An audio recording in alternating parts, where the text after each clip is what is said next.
کہ میں بابر بھائی کو، پاسٹر بابر کو، بابر ایمینول کو دعوت دوں. میں پاسٹر بابر کو کراچی سے میں دعوت دیتا ہوں، آئے اور کلام کی خدمت کریں.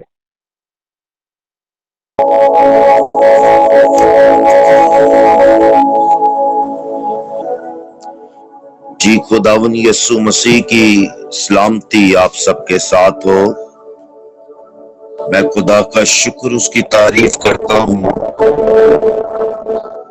آج کی صبح کے لیے جو خدا نے ہم سب کی زندگی کے اندر بخشی. اور بہت اچھی بات مجھے بات سب کی لگی، کیونکہ بائبل میں لکھا ہے کہ خدا نے اپنے سب ناموں سے زیادہ عظمت اپنے کلام کو دی. جب ہم اس کلام کی رسپیکٹ کرتے ہیں، اس کلام کی عزت کرتے ہیں، اس کلام پر توجہ کرتے ہیں، غور کرتے ہیں، تو یقیناً یہ کلام ہماری زندگیوں میں معجزے کرتا ہے. ہماری زندگیوں میں اس کلام کے وسیلہ سے خدا کی قدرت کام کرتی ہے. بائبل مقدس میں لکھا ہے کہ خداوند اپنے کلام کو پورا کرنے کے لیے ہر وقت بیدار رہتا ہے. آئے میرے عزیزوں، میری بہنوں، میرے بھائیوں، ہم خداوند کے زندگی بخش کلام کی طرف ہم چلیں اور خداوند کے کلام پر توجہ کریں، اس پر غور کریں، کیونکہ وقت بہت قریب ہے. بائبل مقدس میں لکھا ہے، انسان کی کتاب اس کا 29 باب اور اس کی 18ویں آیات سے ہم کلام مقدس میں سے پڑھیں گے. میری اس سے پہلے کہ میں انجیل کو شروع کروں، میں اکثر یہ بات کرتا ہوں کہ یہ کلام بڑی عزت کے لائق ہے.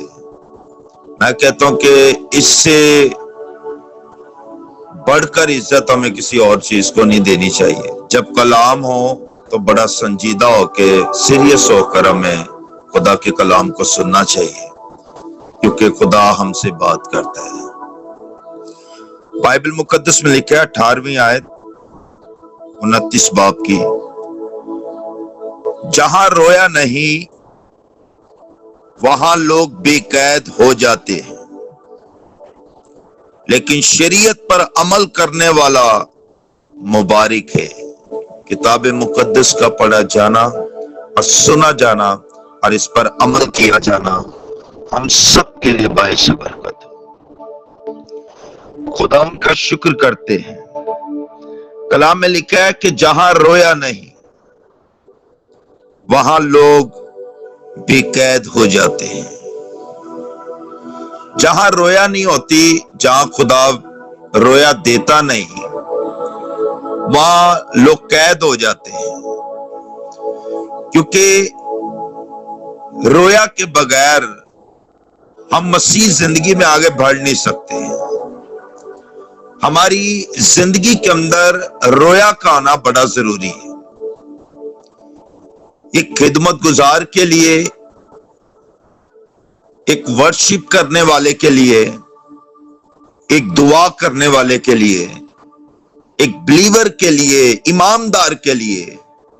اس کی زندگی کے اندر رویا کا ہونا بڑا ضروری ہے. کیونکہ بنا رویا کے ہم خدا کے پلان کو، خدا کے مقصد کو، خدا ان کے مشن کو اور خدا جو کچھ ہم سے چاہتا ہے ہم کبھی وہ نہیں کر سکتے. بائبل مقدس میں لکھا ہے کہ جب خدا نے پترس پر رویا پر لکھا کہ خدا نے ایک وائٹ چادر اتاری اور اس میں جانور تھے. لکھا پترس ایک کوٹری پر بیٹھ کر، چھت کے اوپر ایک کوٹری پر بیٹھ کے کمرے میں دعا کر رہا تھا، روزہ رکھا ہوا تھا اس نے. اور بائبل میں لکھا ہے کہ خدا نے اسے رویا میں لکھا ایک چادر اتری اور اس میں جانور تھے، اور ہر وہ جانور تھے جو ناپاک تھے، جو حلال نہیں تھے. اور کلام میں لکھا ہے کہ آواز آئی، کیونکہ پترس کو بھوک لگی تھی اور نیچے جو بہنیں تھی وہ کھانا پکانے کا کام کر رہی تھی، تو لکھا کہ پیچھے سے آواز آئی اور خداوند نے کہا کہ پترس اٹھ اور انہیں ذبح کر اور کھا۔ بائبل میں لکھا کہ پترس نے منع کر دی کہ خداوند میں نے تو کبھی حرام جانور کھائے نہیں، نو میں نہیں کھا سکتا۔ پھر دوسری بار آواز آئی کہ پترس اٹھ اور ذبح کر اور کھا، لیکن پھر اس نے یہی بات کے انکار کر دیا۔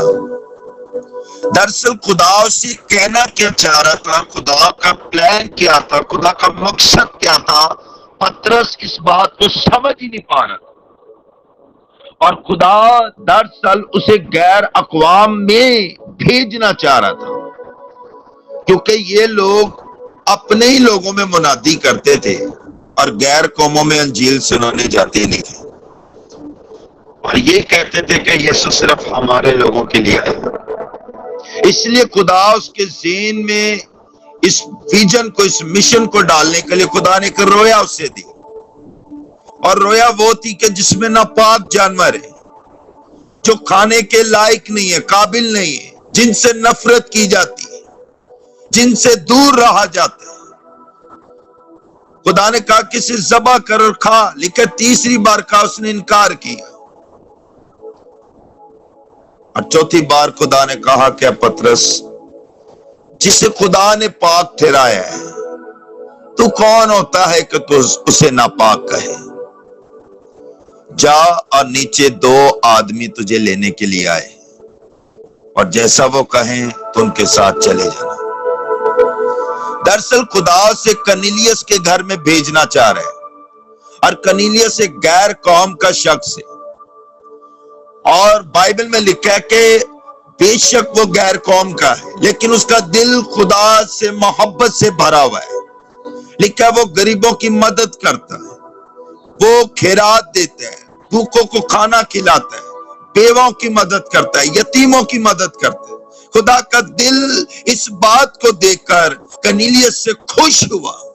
اور خدا نے چاہا کہ پترس اس سے بات کرے، اس سے کلام کرے، اور لکھا کہ وہاں پر خداوند کنیلیس پر رویا کے ذریعے، فرشتے کے ذریعے خدا کلام کر رہا ہے کہ تو یافا میں پترس نام کا ایک شخص ہے، تو وہاں اسے بلا لا تاکہ وہ تجھ سے کلام کرے۔ وہاں خدا پترس سے رویا میں بات کر رہا ہے کہ نیچے 2 آدمی آئے ہیں، اور جیسا تجھ سے کہیں تو جا، اس لیے کہ میری طرف سے یہ سب پلان ہے۔ اور لکھا کہ پترس ان کے ساتھ چلے گیا، اور جب کنیلیس کے گھر میں پہنچا تو بائبل مقدس میں لکھا ہے کہ کنیلیس منہ کے بل گر پڑا، اور لکھا وہ پترس کو سجدہ کرنے لگا، اور کلام میں لکھا پترس نے اسے اٹھا کر کھڑا کیا اور کہا کہ اے بھائی مجھے سجدہ نہ کر، کیونکہ میں بھی تیری طرح کا انسان ہی ہوں، کیونکہ سارے سجدے سوائے یسوع نام کا روا ہے۔ ہاللیلویا، خداوند کی تعریف ہو۔ اور کلام میں لکھا کہ پترس وہاں پر جان گیا کہ خدا جو رویا مجھے دے رہا تھا، جو پلان مجھے دے رہا تھا، جو خدا کا مقصد تھا، وہ یہ تھا کہ غیر قوم میں، کنیلیس کے گھر میں میں جا کر انجیل سناؤں، کیونکہ خدا اس گھر کے اندر، اس فیملی کے اندر خدا اپنی نجات کے کام کو جاری کرنا چاہ رہا تھا، اس گھرانے کو بچانا چاہ رہا تھا۔ اور کلام میں لکھا ہے کہ جب پترس نے اپنا منہ کھول کر لکھا، جب انجیل سنائی، خوشخبری کو سنایا، تو کلام مقدس میں لکھا ہے کہ کنیلیس اور اس کا پورا گھرانہ لکھا یسوع پر ایمان لے آیا۔ لکھا جیسے وہ ایمان لے کر آئے، بائبل مقدس میں لکھا ہے، لکھا آسمان ان کے لیے کھل گیا، اور لکھا روح القدس ان سب پر نازل ہوا، کنیلیس پر، اس کی فیملی پر، اس کے گھرانے پر۔ لکھا روح القدس اس طرح سے نازل ہوا کہ لکھا وہ غیر زبانوں میں دعا کرنے لگے، اور سب روح القدس سے بھر گئے۔ یہ رویا کا مقصد ہے کہ کنیلیس بے شک بہت اچھے کام کر رہے ہیں، بے شک وہ خیرات دے رہا ہے، بھوکوں کو کھانا کھلا رہا ہے، لیکن رویا نہیں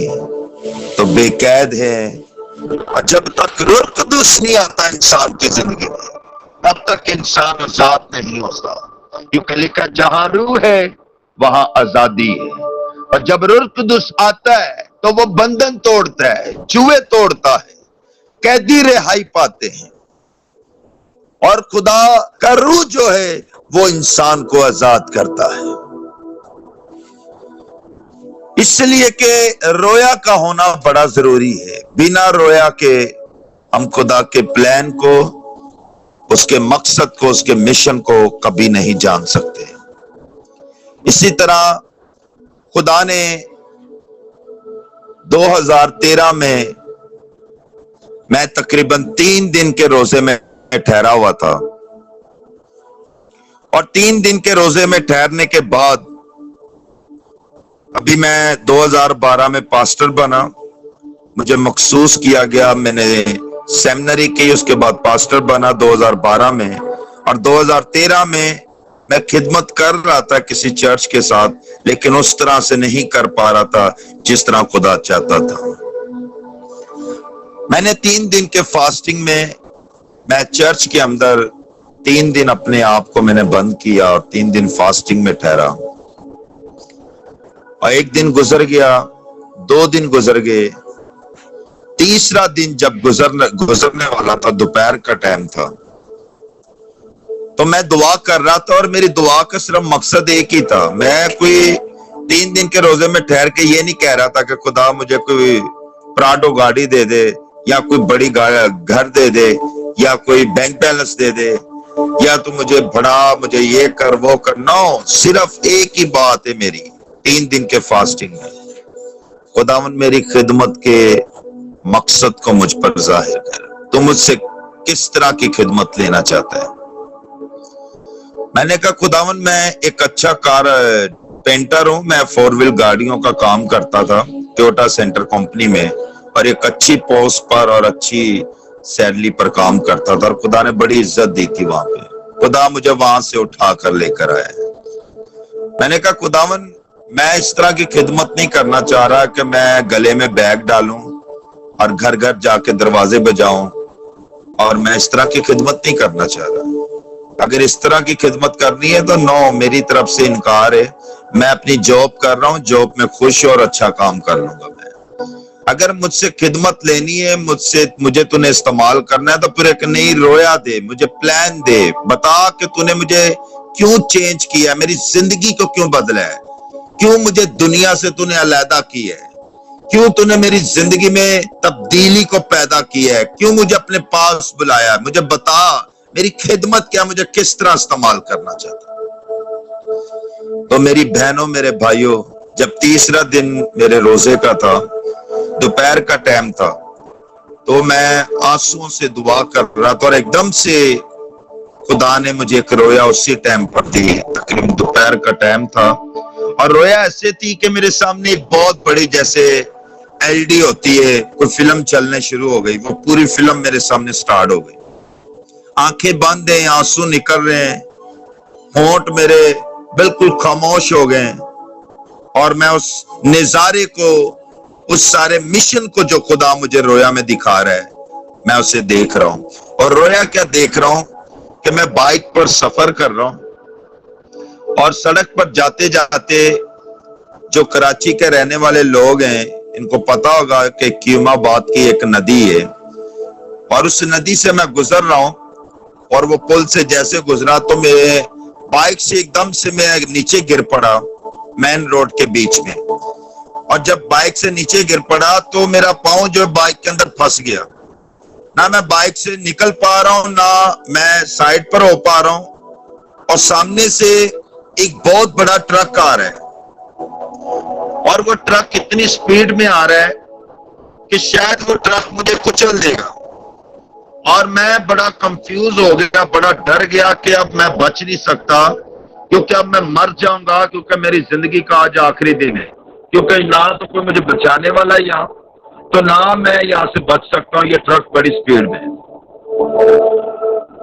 اور یقین کریں کہ جب وہ ٹرک 10 قدم دور تھا مجھ سے، تو ایسی مشکل گھڑی میں لوگوں کے ہمیشہ منہ سے آواز نکلتی ہے، ماں یا باپ کو پکارتے ہیں، لیکن میں آپ کو بتانا چاہتا ہوں کہ میرے ایک دم سے دل سے یہ آواز نکلی کہ اے یسوع مجھے بچا۔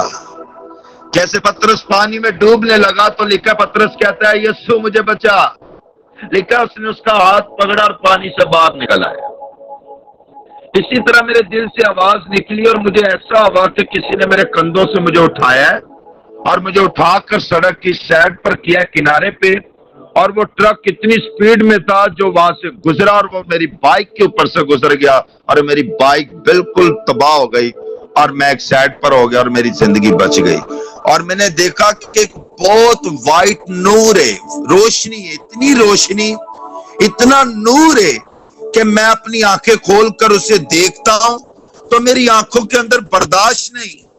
کہ میں اسے دیکھ پاؤں، کبھی آنکھیں بند کروں کبھی دیکھوں، کبھی بند کروں کبھی دیکھوں، یعنی میری آنکھوں میں اتنی برداشت نہیں کہ میں اسے غور سے دیکھ سکوں۔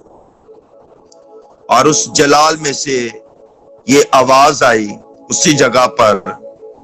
کہ اے بابر، میں نے تجھے موت سے اس لیے بچایا ہے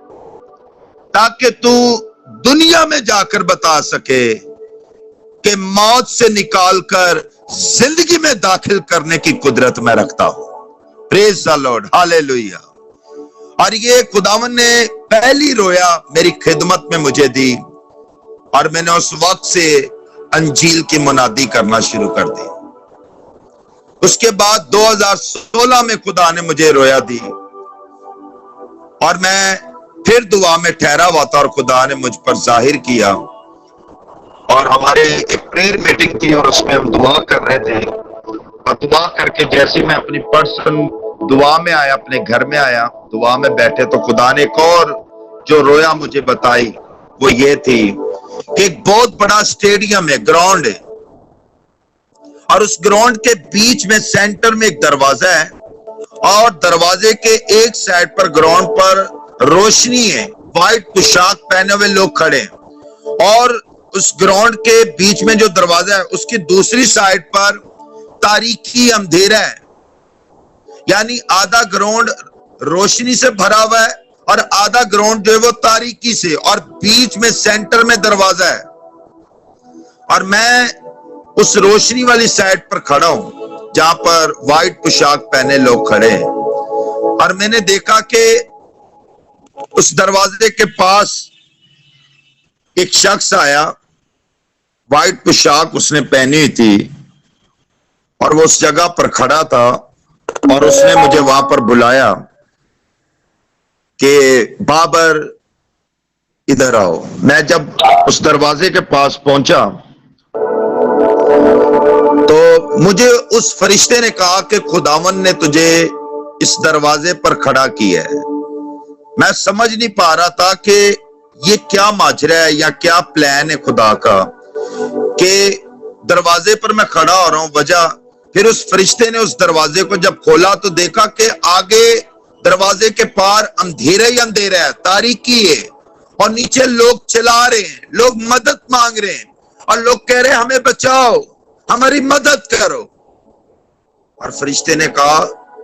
کہ تاریکی سے لوگوں کو نکال اور نور میں داخل کر۔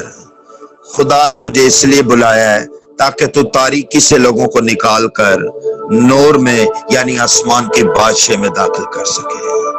میں خدا کی شکر گزاری کرتا ہوں کہ یہ دوسری رویا جو خدا نے مجھے دی، اور اس رویا کے بعد خدا نے پورے پاکستان کے اندر دیہاتوں میں، شہروں میں، گاؤں میں، اور لاہور، اسلام آباد، گجرانوالا میں جتنے گاؤں ہیں، پھر صادق آباد، حیدرآباد، لاڑکھانا اور سکندرآباد، جامشور، ٹھٹھا، گجو، مکی، مختلف علاقوں بستیوں میں خدا نے بڑی قدرت کے ساتھ مجھ جیسے ادنے سے خادم کو استعمال کیا یہ رویا دینے کے بعد۔ تو میرے کہنے کا مقصد یہ کہ عزیزو، جہاں رویا نہیں وہاں لوگ بے قید ہو جاتے ہیں۔ بے شک ہم دعائیں کر رہے ہیں، بے شک ہم نذرانے دے رہے ہیں، ہدیے دے رہے ہیں،